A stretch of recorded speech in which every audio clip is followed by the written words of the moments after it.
Hello students, हम लोग NTPC का सीरीज पढ़ रहे थे। 2 सीरीज हो चुका है, आज हमारा तीसरा सीरीज है। तीसरा सीरीज पढ़ने से पहले कुछ बोलना चाहेंगे। जिसकी रगों में खून नहीं जुनून होता है, अपने माता पिता का फिक्र को फक्र में बदलने का जुनून होता है, वही बब्बर से नामुमकिन रिकॉर्ड तोड़ता है। तो आपको जुनून रखना पड़ेगा, तभी आप कुछ बड़ा कर पाइएगा, है ना। तो देखिए, सबसे पहले पहला क्वेश्चन क्या है। 1889 बॉम्बे कांग्रेस सेशन का जो प्रेसिडेंट है वो कौन थे, है ना। बॉम्बे में आयोजित हुआ था 1889, सबसे पहले ये तो मालूम चल गया, है ना। 1889 जो बॉम्बे कांग्रेस सेशन के प्रेसिडेंट कौन थे। तो इसमें से जितना भी ऑप्शन है ये सब आपको इम्पोर्टेंट है। वैसे तो विलियम वेदरबर्न थे, है ना, विलियम वेदरबर्न, लेकिन बाकी जितने भी हैं ये सब इम्पोर्टेंट है ना। तो देखिए, सबके बारे में बारी बारी से देखते हैं। तो देखिए, सबसे पहले ये जानिए कि कांग्रेस का जो स्थापना हुआ था वो 1885 में हुआ था। एओ हुम साहब किए थे, ठीक है। एओ हुम साहब किए थे स्थापना। सबसे पहला बॉम्बे में ही हुआ था। उस समय 72 लोग पार्टिसिपेट किए थे कांग्रेस सेशन में, और उसमें डब्ल्यूसी व्योमेश चंद्र बनर्जी जो है सबसे पहले प्रेसिडेंट बने थे, ठीक है। उसके बाद जो है जॉर्ज यूनो जो है फर्स्ट फॉरेनर जो है जॉर्ज यूनो थे, जो कि फोर्थ कांग्रेस सेशन 1888 में आया था, इलाहाबाद में हुआ था। फर्स्ट फॉरेनर, ठीक है। थर्ड में कौन थे? फर्स्ट मुस्लिम और थर्ड बदरुद्दीन तैयब जी, मद्रास में हुआ था 1887 में, ठीक है। और विलियम वेदरबर्न जो है 1889 में 5th नंबर में बॉम्बे में स्थापना में किए थे। और विलियम वेदरबर्न ही जो है एओ हुम जो स्थापना किए हैं कांग्रेस सेशन का, उस समय लॉर्ड कौन थे? लॉर्ड डफरिन, है ना। 1885 में लॉर्ड कौन थे? वायसराय कौन थे? लॉर्ड डफरिन थे। तो एओ हुम का जो जीवनी है, बायोग्राफी है, उस पे बुक लिखे थे विलियम वेदरबर्न, ठीक है, 1889 में। और सेकंड कहां हुआ था? सेकंड हुआ था 1886 में, दादा भाई नेहरू के द्वारा प्रेसिडेंट थे। तो दादा भाई नेहरू टोटल 3 बार प्रेसिडेंट बने हैं, 1893 में भी, 1906 में भी, ठीक है। तो 1906 में, 1886 में और 1893 में 3 बार बने हैं, याद रखिएगा। चलिए नेक्स्ट, कुछ और इम्पोर्टेंट है जो आपको एग्जाम में आता है कांग्रेस का, वो हम लोग देख लेते हैं। जैसे 1905 में गोपाल कृष्ण गोखले हेड थे, उस समय बंगाल विभाजन हुआ था, है ना। 1916 में लखनऊ पैक्ट हुआ था, अंबिका चंद्र मजूमदार थे। और 1916 में गरम दल नरम दल यूनाइट हो गए थे, है ना, एस्टेब्लिश और मॉडरेट्स यूनाइट हो गए थे। और भी एक बहुत बड़ा काम क्या हुआ था 1916 लखनऊ पैक्ट में, सरोजिनी, क्या नाम है उसका, सरोजिनी नायडू के पैनल में वो एनी बेसेंट, हाँ, home rule league, Annie Besant जो है उस समय क्या हुआ था, जो क्या बोलते उनका, बाल गंगाधर तिलक जो है वो उसमें आ गए थे, है ना। और 1920 के जो प्रेसिडेंट हैं उस समय थे बी राघवाचार्य।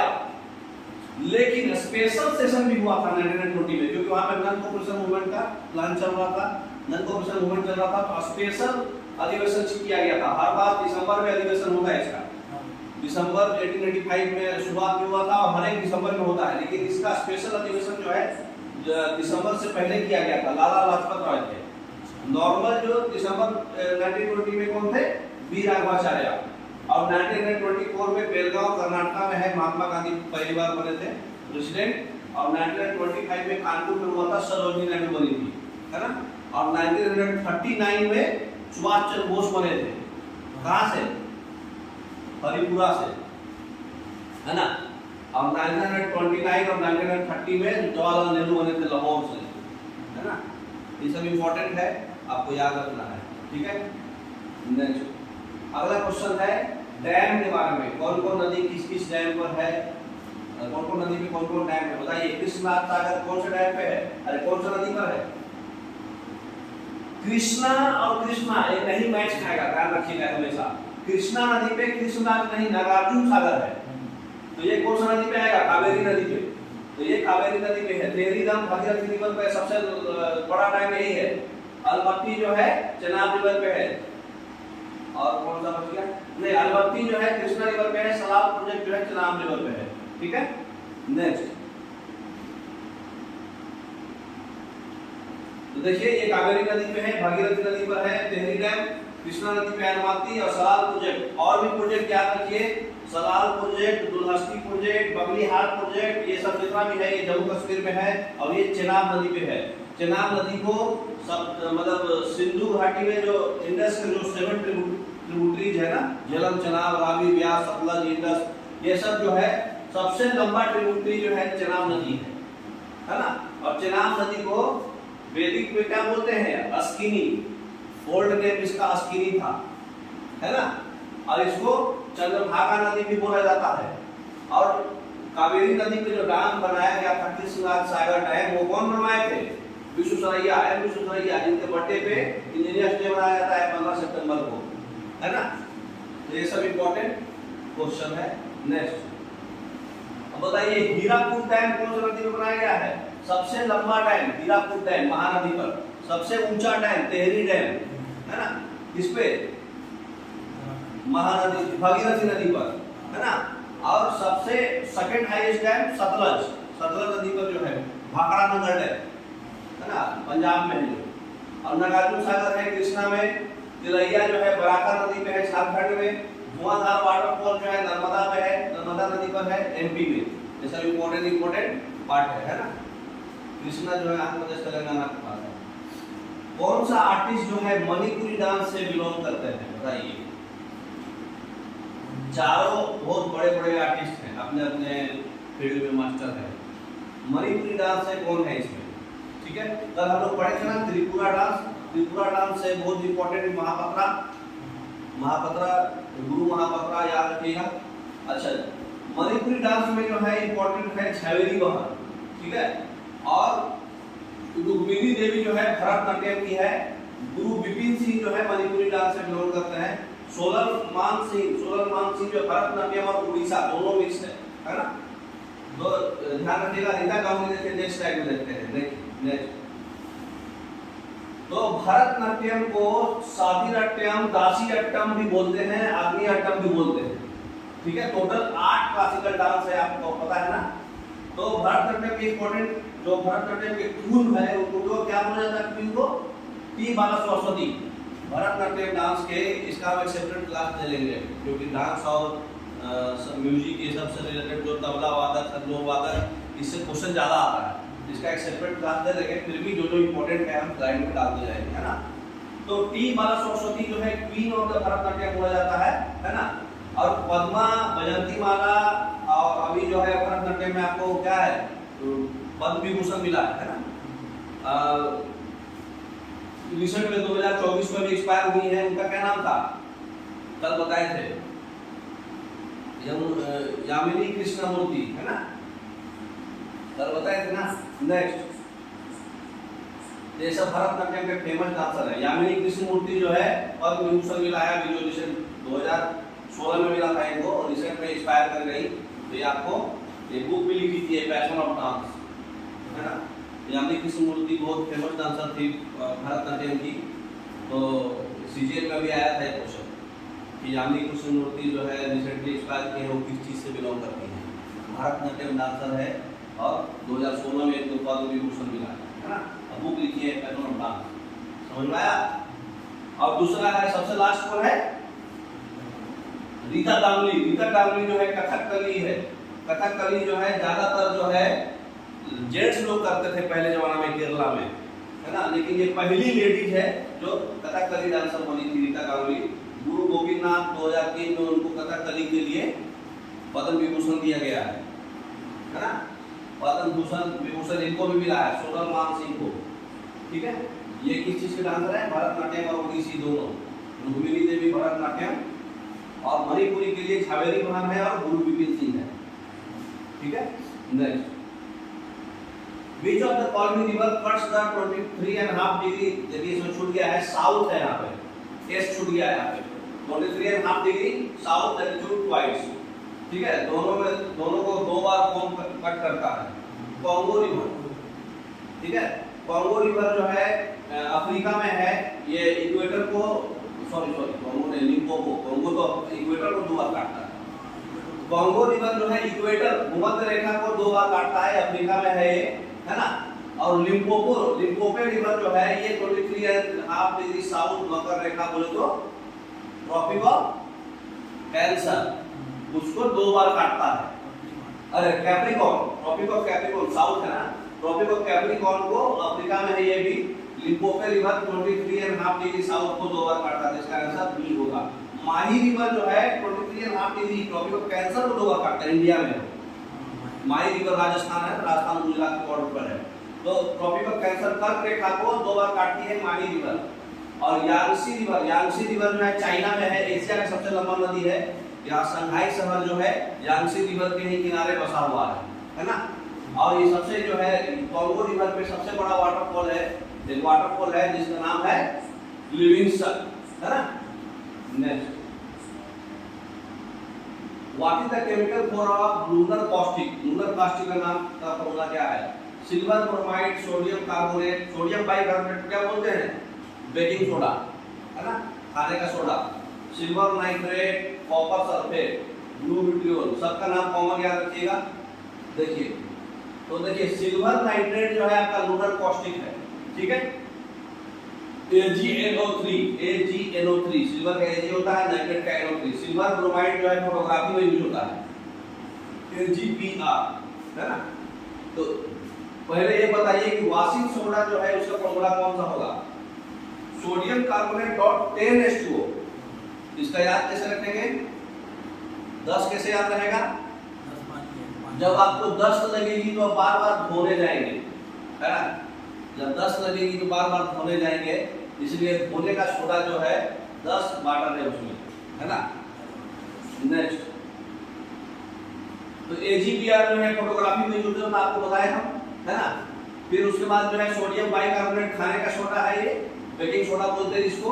कॉपर सल्फेट में अगर 5 वाटर है जिसको बोलते हैं नीला चौथा या फिर ब्लू विट्रियोल, है ना। आयरन सल्फेट AbSO4 में अगर 7 वाटर है तो उसको क्या बोलते हैं? ग्रीन विट्रियोल, हरा चौथा, FeSO4.7H2O, है ना। और सिल्वर नाइट्रेट जो है इस लूनर कास्टिक इसको बोलते हैं, ठीक है। सिल्वर नाइट्रेट जो है चूना में भी यूज होता है। By which government of India Act dual system was introduced in the provinces? Provinces में डुअल सिस्टम कौन से गवर्नमेंट ऑफ इंडिया एक्ट में आया था? सारा इंडिया एक्ट इंपॉर्टेंट है। 1909 का गवर्नमेंट ऑफ इंडिया एक्ट को बोलते हैं मॉर्ले मिंटो रिफॉर्म्स, है ना। उस समय मिंटो क्या थे? वाइसरॉय, और मॉर्ले क्या थे? इंडियन सेक्रेटरी, है ना। 1919 को बोलते हैं मॉन्टेग्यू चेम्सफोर्ड रिफॉर्म्स, है ना।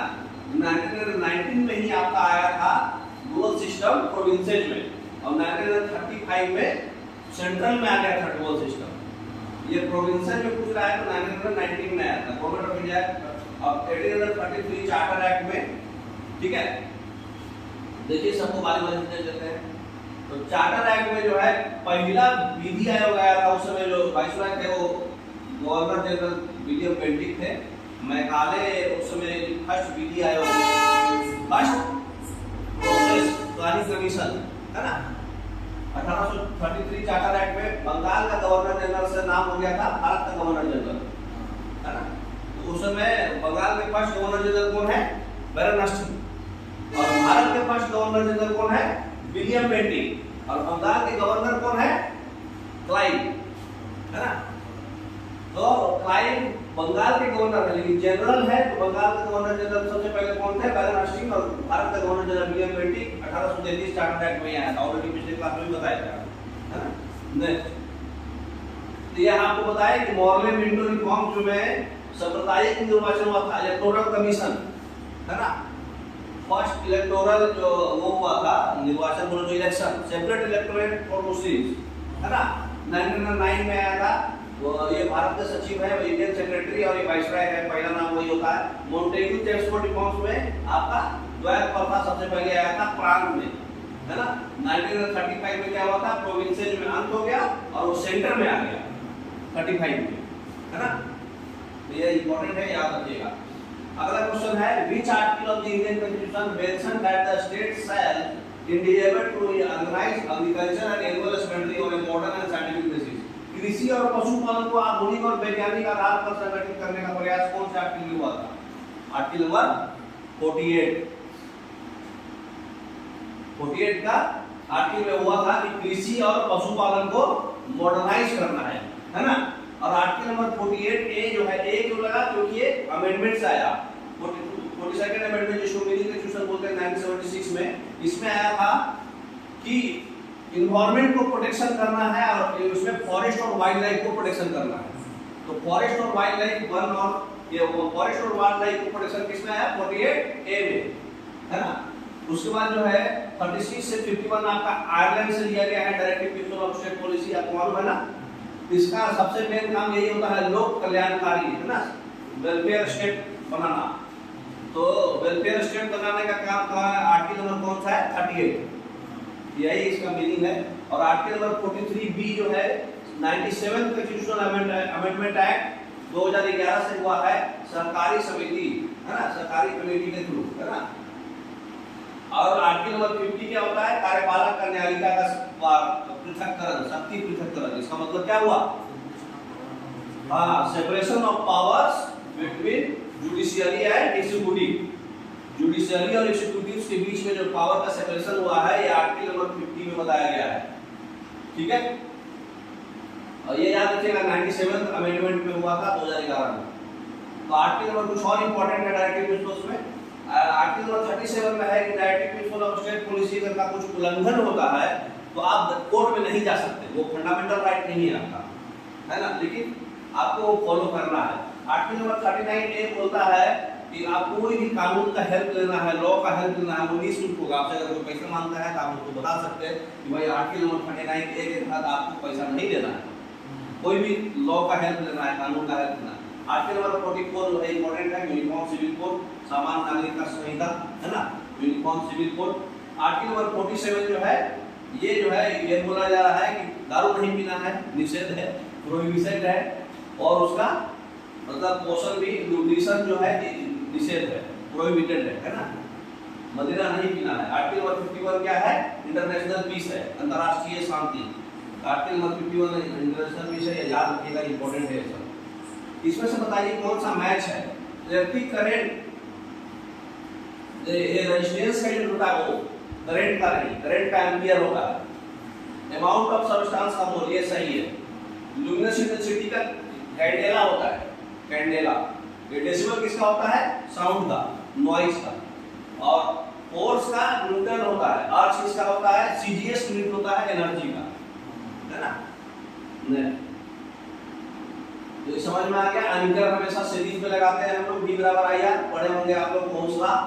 अमाउंट ऑफ सब्सटेंस सही है, इसका कैंडेला होता है, न्यूटन फोर्स का होता है, 1 न्यूटन में 10⁵ टाइम होता है। और ध्वनि साउंड का तीव्रता होता है ना, डेसिबल, साउंड इंटेंसिटी। ये अर्ज के बारे में बताया है। अर्ज जो है वर्क और एनर्जी का यूनिट है, 1 जूल में 10⁷ अर्ज होता है, ठीक है। और इसमें उल्टा क्वेश्चन पूछा है, एक अर्ग में कितना जूल है, तो 10⁻7 होगा, है ना। नेक्स्ट, इसमें बताइए कौन सा दिवस कौन सा है, पराक्रम दिवस कब मनाया जाता है, वर्ल्ड वेटलैंड्स डे कब मनाया जाता है, और नेशनल वुमेन्स डे कब मनाया जाता है। तो सबसे पहले याद रखिए, पराक्रम दिवस जो है 25 जनवरी नहीं 23 जनवरी को मनाया जाता है। सुभाष चंद्र बोस का बर्थडे, सुभाष चंद्र बोस के बर्थडे को 23 जनवरी को पराक्रम दिवस मनाया। 25 जनवरी को क्या मनाया जाता है, नेशनल वोटर्स डे, है ना, राष्ट्रीय मतदाता दिवस। अच्छा, वेटलैंड डे, विश्व आर्द्र भूमि दिवस जो है 2 फरवरी को मनाया जाता है। 25 मई को वर्ल्ड फुटबॉल डे मनाया जाता है ना। 2 फरवरी 1971 को रामसार कन्वेंशन हुआ था वर्ल्ड वेटलैंड्स डे, इसीलिए वर्ल्ड वेटलैंड्स डे उसी समय मनाया जाता है। और महिला दिवस, नेशनल महिला दिवस जो होता है 13 फरवरी सरोजिनी नायडू के बर्थडे को मनाया जाता है, ठीक है। और इंटरनेशनल वुमेन्स डे 8 मार्च को मनाते हैं, 8 मार्च को इंटरनेशनल वुमेन्स डे, और 13 फरवरी को नेशनल वुमेन्स डे। 11 जुलाई को क्या मनाते हैं, और ये कौन सा है, world book and copyright day 23 अप्रैल, ये सही है, आपका लास्ट ऑप्शन सिर्फ सही है, कॉपीराइट डे 23 अप्रैल को मनाते हैं, ठीक है। Who was the inventor of World Wide Web? WWW के इन्वेंटर कौन है, टीम बर्नर्स-ली। गोल्ड स्ट्रीम किसके इन्वेंटर है, इलेक्ट्रॉन प्रोटॉन न्यूट्रॉन किसके हैं, देखिए ये जोसेफ प्रिस्टले आपको बताए थे ऑक्सीजन के इन्वेंटर हैं, है ना। आगे पीछे हो गया क्या? नेक्स्ट करिए। हाँ, WWW के इन्वेंटर जो है आपके टिम बर्नर्स ली है, ठीक है। गोल्डस्टीन का इन्वेंटर जो है प्रोटॉन है, इलेक्ट्रॉन जो है जे थॉमसन है, न्यूक्लियस का रदरफोर्ड है और न्यूट्रॉन का जेम्स चाडविक है। 1932 में जेम्स चाडविक खोज किए थे न्यूट्रॉन का, इलेक्ट्रॉन का 1897 में जे थॉमसन और प्रोटॉन का 1903 में, है ना। E Goldstein Tim Berners Lee का खोज जो है WWW का खोज टीम बर्नर्स ली किए हैं। ओपेनहाइमर का इसका खोज किए हैं एटम बम का, परमाणु बम का खोज ओपेनहाइमर जो है पिक्चर भी आया है जिसको ऑस्कर अवार्ड मिला है। ओपेनहाइमर के सारे एक्टर एक्ट्रेस और डायरेक्टर तीनों ओपेनहाइमर को ही ऑस्कर अवार्ड मिला और इन्हीं के ऊपर पिक्चर था जो एटम बम का खोज किए और जोसेफ प्रिस्टले जो है ऑक्सीजन का खोज किए, है ना। Which of the following is not a classical language? इसमें से क्लासिकल लैंग्वेज कौन है? कोकबोरो जो है उड़ीसा का लोकल लैंग्वेज है ना, कोकबोरो। बाकी सब ये क्लासिकल लैंग्वेज है। याद रखिए ऑर्डर वाइज में ही लिखा हुआ है। तमिल सबसे पहला क्लासिकल लैंग्वेज था 2004 में, उसके बाद संस्कृत आया 2005 में, 2008 में कन्नड़ और तेलुगु आया, उसके बाद मलयालम केरला का 2013 में आया, 2014 में सबसे लेटेस्ट जो है उड़िया है, सबसे पुराना जो है तमिल है ना। कब आया यही एग्जाम में पूछता है, इसलिए लिखा गया है। इसमें से कौन नहीं? कोकबोरोक नहीं है। कोकबोरोक जो है उड़ीसा का त्रिपुरा का लोकल लैंग्वेज है, ठीक है। नेक्स्ट नौमा जो है अभी और आने वाला है प्राकृत और पाली, है ना। और नौमा जो है प्राकृत और पाली हो गया 1 2 3 4 5 6, 7वां है प्राकृत, 8वां है पाली और 9वां एक और अभी फारसी पर्शियन लैंग्वेज ये भी ऐड होने वाला है। ये त्रिपुरा का लोकल लैंग्वेज है ना। नेक्स्ट अगला क्वेश्चन क्या है? पूर्ण स्वराज दिवस कब मनाया गया? पूर्ण स्वराज डे कब मनाया जाता है बताइए? 26 जनवरी 1930 को। क्यों? क्योंकि 26 दिसंबर 1930 को 26 जनवरी 1929 में इसका लाहौर कांग्रेस सेशन में डिमांड हुआ था पहली बार। लाहौर कांग्रेस सेशन के कौन थे लीडर? जवाहरलाल नेहरू। पहली बार डिमांड हुआ था, इसीलिए 26 जनवरी को पूर्ण स्वराज डे मनाया जाता है और इसीलिए 26 जनवरी 1950 को ही आपका रखा गया था, ठीक है। चलिए अब सबके बारे में पढ़ लेते हैं। 5 फरवरी को क्या हुआ था? 5 फरवरी 1922 को चौरी चौरा कांड हुआ था गोरखपुर में और उस समय नन कोऑपरेशन मूवमेंट चल रहा था 1920 का असहयोग आंदोलन। तो उस समय जो है कोई भी कोऑपरेट नहीं करना था फॉरेनर को, लेकिन वहां पर कुछ भाषा भाषी हो गया था। सीताराम राजू उस समय आ गए और अपने कुछ लीडर लोग के साथ चौरी चौरा कांड कर दिए, पूरा आग लगा दिए थे फॉरेस्ट में, अरे थाना में। इसलिए वो फिर वहां उसके बाद जो है नन कोऑपरेशन मूवमेंट वापस ले लिए महात्मा गांधी, है ना, गोरखपुर यूपी में। अगला क्या था? प्रत्यक्ष कार्यवाही दिवस बोलते हैं इसको। ये कब है? 16 अगस्त 1946 को प्रत्यक्ष कार्यवाही दिवस है, क्योंकि 9 दिसंबर 1946 में ही मतलब उस समय फाइनल जो है आपका वो बना था ना 9 दिसंबर और 11 दिसंबर इंटरिम गवर्नमेंट जैसा बना था, जिसमें सीताराम सिन्हा जो है टेम्पोररी बने थे, है ना। और 7 अगस्त 1905 को क्या हुआ था? बंगाल विभाजन, है ना। टाउन हॉल कोलकाता में विदेशी को बॉयकॉट करना है और स्वदेशी को लेना है ना। बंगाल विभाजन हुआ था। तो ये सारा इंपॉर्टेंट डेट है, ठीक है ना, याद रखिएगा। सारा इंपॉर्टेंट डेट है। 1929 में लाहौर में जवाहरलाल नेहरू पूर्ण स्वराज डिमांड किए थे, तो उसीलिए 26 जनवरी को मनाया जाता है। नेक्स्ट चौरी चौरा कांड भी हो गया। अगला क्वेश्चन है कौन सा ट्रीटी जो है राजा रंजीत सिंह और चार्ल्स मेटकाल्फ के बीच साइन हुआ? इसमें से चारों ट्रीटी बहुत इंपॉर्टेंट है। ट्रीटी किसको बोलते हैं? जब कोई आदमी लड़ाई लड़ता है तो समझौता होता है, जो जीतेगा वो उसका बात मानना पड़ता है, तो उसको ट्रीटी बोलते हैं। तो देखिए बारी बारी से। सबसे पहला जो है बैटल ऑफ बक्सर हुआ था 1764 में, मालूम है ना। 1757 में बैटल ऑफ प्लासी हुआ था। तो बैटल ऑफ प्लासी में ईस्ट इंडिया कंपनी इधर से क्लाइव था और उधर से कौन थे?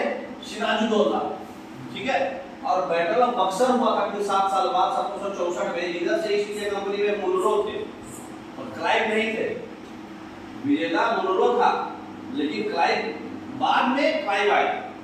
जब वो संधि हो गया उसके बाद इलाहाबाद का संधि 1765 में हुआ बैटल ऑफ बक्सर के जस्ट बाद, तो संधि में ईस्ट इंडिया कंपनी से क्लाइव आए थे, लेकिन बैटल में कौन थे? मोनरो। और इधर से अवध था, बंगाल था और मुगल था, है ना। शुजाउद्दौला, फिर इधर से मीर कासिम, है ना, मीर कासिम, शुजाउद्दौला, सिराजुद्दौला नहीं, शुजाउद्दौला, सिराजुद्दौला बैटल ऑफ प्लासी में थे, शुजाउद्दौला, मीर कासिम, और इधर से कौन थे? और अवध के सबसे माने मुगल के रूलर जिनके पिकअप थ्रोन आया था, आलम शाह, शाह आलम इधर से थे। तो इसके बीच लड़ाई हुआ, तो ये किसका बीच में हुआ था? कौन सा बता रहे थे? इलाहाबाद का ट्रीटी जो है 1765 में हुआ, 1764 में बैटल ऑफ बक्सर के जस्ट बाद, है ना, ईस्ट इंडिया कंपनी जीत जाती है। उसके बाद जो है 1792 में ट्रीटी ऑफ श्रीरंगपट्टनम जो हुआ था, वो मैसूर और ईस्ट इंडिया कंपनी के बीच हुआ था। मैसूर से थे टीपू सुल्तान, तीसरा एंग्लो मैसूर वार के बीच, है ना, तीसरा। इसमें टीपू सुल्तान और ईस्ट इंडिया कंपनी के बीच में हुआ था, ईस्ट इंडिया कंपनी जीत गई, है ना। तो फिर उनको श्रीरंगपट्टनम का संधि करना पड़ा। फिर अमृतसर, ट्रीटी ऑफ अमृतसर जो है इसे ही हुआ था, राजा रंजीत सिंह और चार्ल्स बेडफोर्ड, है ना, 1809 में हुआ था ये, ठीक है। तो ये ट्रीटी हुआ था, राजा रंजीत सिंह और चार्ल्स बेडफोर्ड जो है उसके वाइसरॉय थे। उसके बाद जो है 1665 में ट्रीटी ऑफ पुरंदर हुआ था। उधर से छत्रपति शिवाजी थे और इधर से जयसिंह थे, राजा जयसिंह सेकंड, ये राजा जयसिंह जीत गए थे, राजस्थान के ये, छत्रपति शिवाजी महाराष्ट्र के। तो ट्रीटी ऑफ पुरंदर तो पहली उधर जाकर सिकंदर जीता था उनसे भी, है ना। तो ट्रीटी ऑफ पुरंदर 1665 में ये दोनों के बीच हुआ था, याद रखिएगा, ठीक है। Which acid kills the bacteria that enters the stomach? पेट में जो है कौन सा एसिड बैक्टीरिया को मारता है? पेट में एक ही एसिड होता है, हाइड्रोक्लोरिक एसिड, है ना। एसीटोन बाय मिस्टेक लिखा गया है, ये एसिटिक एसिड लिखना चाह रहा था। एसिटिक एसिड जो होता है वो किसमें होता है? विनेगर में, सिरका में, है ना। उसके बाद जो है आपका फॉर्मिक एसिड रेड एंड में होता है। जितना भी हड्डा हो, कोई भी काटने वाला जानवर बैक्टीरिया, वो उसमें फॉर्मिक एसिड होता है। अब हाइड्रोक्लोरिक एसिड कहां पर जाता है? स्टोमक में। ऑक्जेलिक एसिड टोमेटो में, है ना। मैलिक एसिड एप्पल में, जो हरा एप्पल होता है ना, मैलिक एसिड एप्पल में। इमली में टार्टारिक एसिड। दूध में कौन सा, अरे दही में कौन सा एसिड होता है? Lactic acid. और मक्खन में देखिए नेक्स्ट, मक्खन में होता है ब्यूटेरिक एसिड। ब्यूटेरिक एसिड जो होता है मक्खन में होता है, दही में होता है लैक्टिक एसिड, है ना। नेक्स्ट, कौन सा ग्रासलैंड जो है ऑस्ट्रेलिया में है? सबसे इंपॉर्टेंट क्वेश्चन, ये चारों जो है बहुत इंपॉर्टेंट है।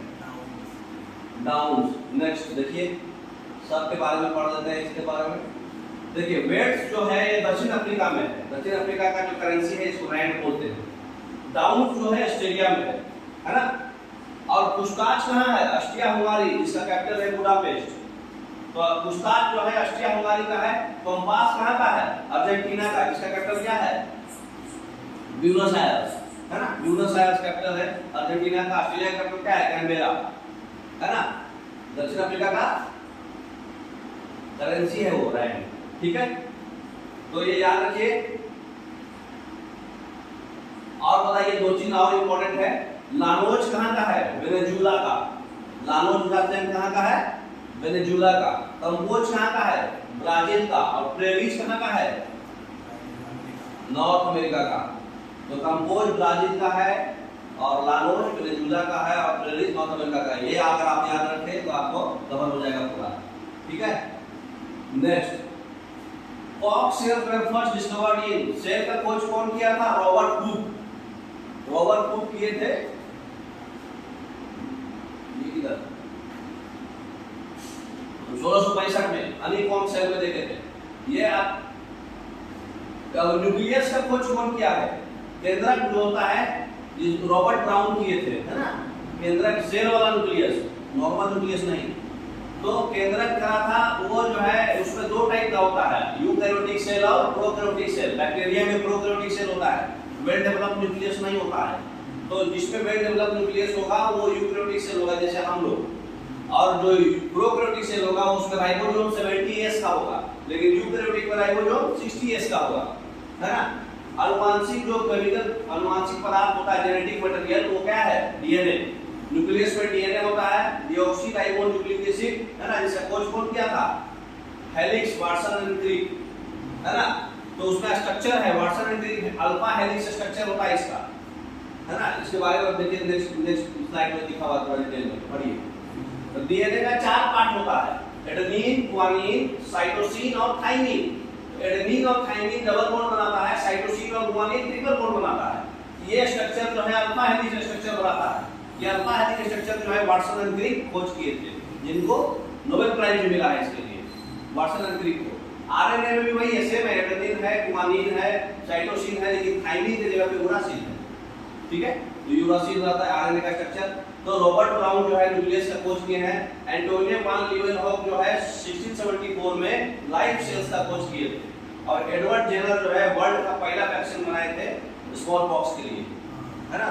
स्मॉल पॉक्स किस वायरस से होता है? बैरिसेला जोस्टर, है ना, वायरस से होता है। और रॉबर्ट हुक खोज किए थे सेल का 1665 में हनीकॉम्ब स्ट्रक्चर के लिए, ठीक है। स्मॉल पॉक्स का अलग वायरस है, वेरियोल वायरस होता है, वेरियोला। तो इसमें याद कैसे जाना है? मोर में ओला से गए, स्मॉल पॉक्स वेरियोला, है ना।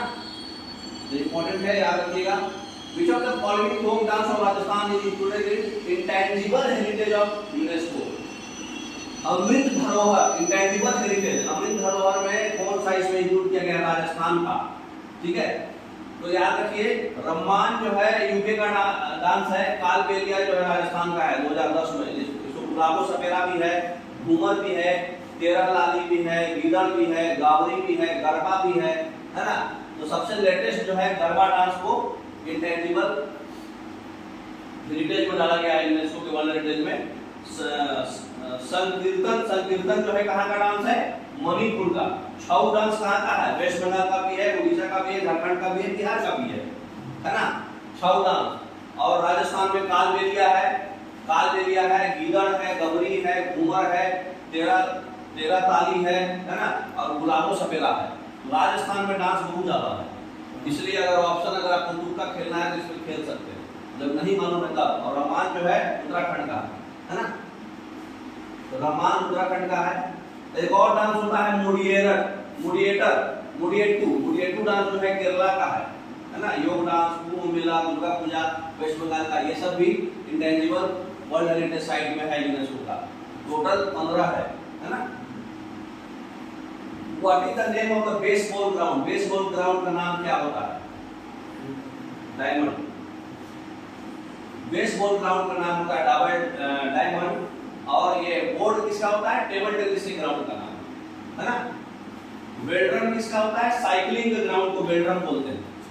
ग्रास किसको बोलते हैं? कोर्स किसको बोलते हैं? गोल्फ के। और कोर्ट किसको बोलते हैं? कोर्ट जो है टेनिस को भी बोलते हैं, नेटबॉल को भी, हैंडबॉल को भी, बैडमिंटन को भी, वॉलीबॉल को भी, खो खो को भी, सबका ग्राउंड का नाम क्या है? कोर्ट। गोल्फ में सबसे इंपॉर्टेंट इंडियन जो है कौन है? अदिति अशोक प्लेयर। और वर्ल्ड अमेरिका के सबसे टॉप क्लास के प्लेयर कौन है? टाइगर वुड्स, गोल्फ के प्लेयर है ना। और टेबल टेनिस के प्लेयर कौन है? शरद कमल, है ना, मानिका बत्रा। साइकिलिंग के लिए वेलोड्रोम होता है, टेक्निकल वर्ड, उसके ग्राउंड को बोलते हैं। Which of the following festival is related to Sikkim? Sikkim में कौन सा फेस्टिवल मनाया जाता है? सागा दावा, है ना।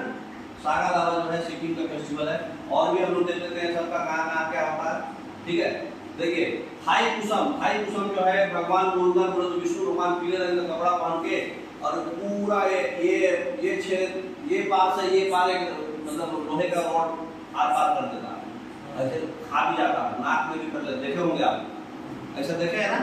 तो गाल को आर पार कर देता है, यही थाईपुसम नहीं है, तमिलनाडु में किया जाता है ना। पीले रंग का वस्त्र पहन के होता है। फिर जलीकट्टू भी है आपका, पोंगल भी है, जैसे तमिलनाडु का बहुत फेमस मतलब फेस्टिवल है। जलीकट्टू भी एग्जाम में बहुत आता है तमिलनाडु का। अच्छा, त्रिशूलपुरम किसका है? केरला का है, ठीक है। जैसे कि आपका अट्टुकल पोंगल, नॉर्मल पोंगल नहीं, नॉर्मल पोंगल तमिलनाडु का है, लेकिन अट्टुकल पोंगल कहाँ का है? केरला का। बीसू भी कहाँ का है? केरला का। कलपत्थी रथ केरला का, है ना। उसके बाद देखिए सागा दावा, लोसांग, बुंगजू, फिर सोनम लहरद्वार, सोनम त्योहार, ये सब कहाँ का है? सिक्किम का। ठीक है, सिक्किम कैसे बना है? 36वां कॉन्स्टिट्यूशनल अमेंडमेंट एक्ट 1975 से बना है। और बथुकम्मा को बोला जाता है फ्लावर्स का फेस्टिवल, फेस्टिवल ऑफ फ्लावर्स, फूलों का त्योहार, तेलंगाना का है। तो बथुकम्मा जो है फ्लावर फेस्टिवल ऑफ फ्लावर्स है। आपका केरला का बहुत इंपॉर्टेंट है, विशु है, गणपति रथ है, मकर विलक्कू है, अट्टुकल पोंगल है। खाली पोंगल तमिलनाडु का, लेकिन अट्टुकल पोंगल केरला का है ना। इंपॉर्टेंट है, याद रखिएगा। भगवान मुरुगन है।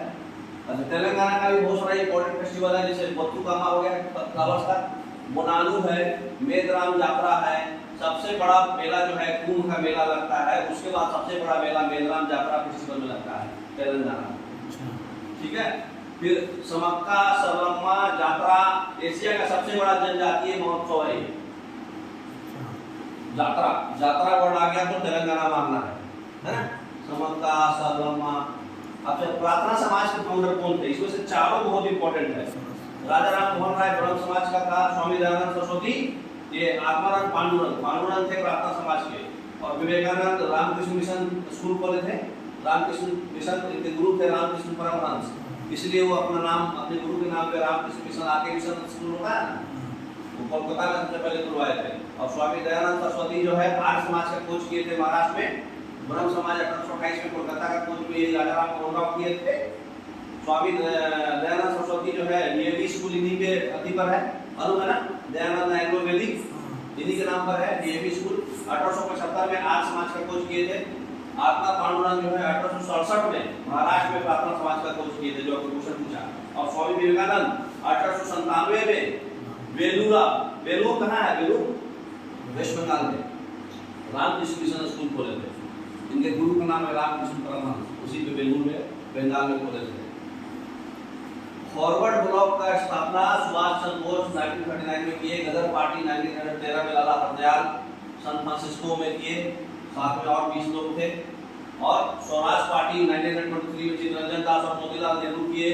फिर सर्वेंट्स ऑफ इंडियन सोसाइटी 1905 में गोपाल कृष्ण गोरख किए, संतोष श्रीवार, ज्योतिबा फूले किए, है ना। तो ये सब भी इंपॉर्टेंट है, ये सब भी आप याद रखिएगा। पहला जो है बैटल ऑफ पानीपत जो है किसके बीच हुआ? बाबर और इब्राहिम लोदी, है ना। बाबर का कोड है पानी पिया, खाना खाया, चंदा देखा, घर गया, मर गया। 1526 में पानी पिया, बैटल ऑफ पानीपत, बाबर और इब्राहिम लोदी। 1527 में खनवा, बैटल ऑफ खनवा। 1528 में बैटल ऑफ चंदेरी, चंदा देखा। 1529 में बैटल ऑफ खंडर, और 1530 में मर गया, काबुल लेके गया। अकबर और तैमूर जो है किसके भी कौन सा बैटल हुआ था? मराठा, सब इंपॉर्टेंट है। देखिए तो 1526 में पानीपत हो गया, हरियाणा में है, बाबर और इब्राहिम लोदी। इसके बाद जो है तुगलका नाम का तुगलुमा इनको पद्धति दिया गया था, है ना। सेकंड जो है सेकंड बैटल ऑफ पानीपत 1556 में हुआ था अकबर और तैमूर के बीच, है ना। और थर्ड बैटल हुआ था 1761 में मराठा और अहमद शाह अब्दाली जीता था, है ना। इसको सदाशिव भाव भी बोलते हैं। मराठा से कौन थे? सदाशिव भाव। तो सदाशिव भाव में लीडर थे। अहमद शाह अब्दाली जो है जीत गया था। हेमू बोले तो अफगान का राजा था हेमू, और अकबर जो है हरा दिया था उनको सेकंड बैटल ऑफ पानीपत में, है ना। तो उसके बाद जो है बैटल ऑफ तराइन, आपको याद है फर्स्ट और सेकंड। बैटल ऑफ तराइन जो है फर्स्ट जो हुआ था 1191 में हुआ था, सेकंड 1192 में हुआ था। पृथ्वीराज चौहान थर्ड और मोहम्मद गौरी के बीच हुआ था, जीत गए थे पृथ्वीराज चौहान। लेकिन अगली बार मोहम्मद गौरी पूरा टीम लेके आता है और जीत जाता है ना। और उसी के बाद से मोहम्मद गौरी के एक स्लेव था कुतुबुद्दीन ऐबक, वो फिर स्लेव डायनेस्टी कुरान वंश का संस्थापक बनता है। वो फिर कुतुबुद्दीन ऐबक इन तुर्की सोलजिया सुल्तान पूरा आगे बनाते हैं, है ना, कुतुब मीनार और ये सब। फिर on which court Wimbledon grand slam organised? Wimbledon open जो है किस कोर्ट में होता है? घास के कोर्ट में। क्ले में कौन होता है? सबसे पहला ग्रैंड स्लैम जो है स्पेंसर गॉर जीता था, उधर यूके का था, यूनाइटेड किंगडम। स्पेंसर गॉर सबसे पहला ग्रैंड स्लैम ग्रास के कोर्ट में होता है विंबलडन। देखिए इसके बारे में डिटेल में पढ़ लीजिए, सब इंपॉर्टेंट है। विंबलडन 2024 में जो है कौन जीता है? मेल में जो है कार्लोस अल्काराज जीता है, स्पेन का है। और फीमेल में बारबोरा क्रेजिकोवा जीती है। चेक रिपब्लिक की है ना। यूएस ओपन में मेल में कौन जीता है? जेनिक सिनर इटली का, और फीमेल में कौन जीता है? आर्यन समरीका बेलारूस की है। तो यूएस ओपन और विंबलडन ओपन आपको याद है, तो बाकी दोनों भी याद है। बोलिए कैसे? क्योंकि ऑस्ट्रेलियन ओपन और यूएस ओपन, तो सबसे पहला होता है ऑस्ट्रेलियन ओपन और सबसे लास्ट होता है यूएस ओपन। तो पहला और आखिरी दोनों सेम जीता है। मतलब ऑस्ट्रेलियन ओपन का भी मेल कौन जीता है? जेनिक सिनर इटली का, और ऑस्ट्रेलियन ओपन का भी फीमेल जो है आर्यन समरीका है। और विंबलडन ओपन और फ्रेंच ओपन दोनों सेम जीता है। कार्लोस अल्काराज जो है स्पेन का मेल में जीता है विंबलडन और 2000 फ्रेंच ओपन, और बारबोरा क्रेजिकोवा चेक रिपब्लिक की फीमेल में जीती है। ठीक है, अब बताइए ग्रैंड स्लैम जो है, चारों ग्रैंड स्लैम पहली बार जो है 1905 में खेला गया, क्योंकि सबसे पहले जो ग्रैंड स्लैम, पुराना ग्रैंड स्लैम कौन है? विंबलडन, जो 1877 में ग्रास कोर्ट होता है उसका, है ना। तो सबसे पुराना यही है, 1877 में ही आया था। उसके बाद यूएस ओपन आया था 1881 में। ये 1 2 3 4 ऐसे क्यों किया गया है? ऐसे खेला जाता है साल में, सबसे पहले ऑस्ट्रेलियन ओपन, फिर फ्रेंच ओपन, फिर विंबलडन ओपन, तब वो यूएस ओपन खेला जाता है। ठीक है, ये हार्ड कोर्ट पे खेला जाता है। 1881 में खोज हुआ था, अमेरिकन ओपन का शुरुआत हुआ था। 1891 में फिर फ्रेंच ओपन का शुरुआत हुआ था। ये क्ले के कोर्ट पे खेला जाता है, चिकनी मिट्टी पे। और 1905 हार्ड कोर्ट पे खेला जाता है ऑस्ट्रेलियन ओपन। तो पहला और आखिरी हार्ड कोर्ट होता है, पहला और आखिरी हार्ड कोर्ट है, सबसे पुराना वाला ग्रास है, और जो फ्रेंच ओपन है इसका चिकनी मिट्टी क्ले कोर्ट है। समझ में आया? अब first edition of Commonwealth games ये हम लोग कल पढ़ लिए थे, है ना। तो आज भर इतना ही, आपको समझ में आया होगा अच्छे से। अच्छा, आपका ये एक होमवर्क रहेगा कि फ्रेंच ओपन का दूसरा नाम क्या है। कभी कभी एग्जाम में फ्रेंच ओपन ना पूछ के दूसरा पूछता है, आप कमेंट बॉक्स में बताइएगा, आपके लिए होमवर्क है। Okay, thank you. टेलीग्राम पे आपको पीडीएफ मिल जाएगा। Okay, thank you.